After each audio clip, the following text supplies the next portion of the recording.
होली के बाद 8 दिन बाद हमारे घर की जो महिलाएं हैं, हमारे समाज में एक बसोड़ा त्योहार मनाया जाता है, जिसे सुबह सुबह मंदिरों में जाकर पूजा जाता है और कुछ रात का बासी भोजन बनाकर उन्हें भेंट किया जाता है। इस बासी खाने को बनाना और पूजा करना, इनका क्या वैज्ञानिक तथ्य है, क्यों मनाया जाता है, ये बताएं। सनातन है ही साइंस। वाह। सर्दी जा रही है, हाँ, गर्मी आ रही है जी।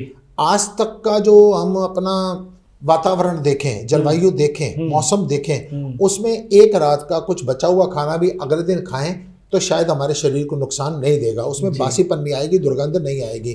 लेकिन अब रिसेंटली में एक हफ्ते के बाद ही आप जरा सा खाना भी घंटे 2 घंटे भी, बल्कि कई बार तो हलवाई खाना बना रहे होते हैं ना भंडारों में, तो वो एकदम कहते हैं स्वामी जी इसमें स्मेल आ गई है, 2 घंटे पड़ा रहता है, तो वो खाना बासी हो जाता है। ये कहा जाता है कि आज के बाद ऋतु परिवर्तन हो रहा है, मौसम बदल रहा है, इस बासी खाने को अब आपने त्याग देना है। देखिए ना, वो जो महिलाएं हैं वो शीतला माता को चढ़ाती हैं, और शीतला माता के हाथ में क्या है? शीतला माता के हाथ में झाड़ू है।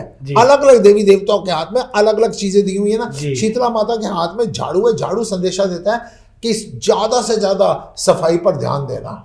गर्मियों में अगर सफाई से जरा सा चूके और सावधानी हटी, दुर्घटना घटी, बीमारियां फैल जाएंगी। मैं बहनों से, बेटियों से कहूंगा, बसोड़े के अवसर पर आप शीतला माता को या भगवान शंकर को आप अगर कोई भी अन्न चढ़ाएं तो कृपा हाथ जोड़ के प्रार्थना है, इस प्रकार से मत चढ़ाएं कि आप शीतला माता पर चढ़ाते हैं उसके ऊपर पानी डाल देते हैं, वो बिल्कुल बुरी गत में हो जाता है। आप इस प्रकार से चढ़ाएं कि आपने जो चढ़ाया उसके बाद वो किसी दीनहीन के, किसी जरूरतमंद के, किसी गरीब के, किसी भिखारी के काम वो आ जाए। आपकी पूजा ऐसी होनी चाहिए कि उससे आप कुछ ना कुछ ज्ञान प्राप्त करें और किसी दूसरे के वो काम आ सके। वाह वाह वाह वाह, बहुत अच्छे आपने महाराज जी जानकारी दी है, और ये जानकारी बहुत कम लोगों को, खासकर भावी पीढ़ी को नहीं पता कि बसोड़ा क्यों मनाया जाता है या बसोड़े का महत्व क्या होता है। सनातन धर्म का सबसे बड़ा दुख यही है कि सनातन धर्म को ना कोई समझना चाहता है। लोग ऊपर से बस जो कर्म है ना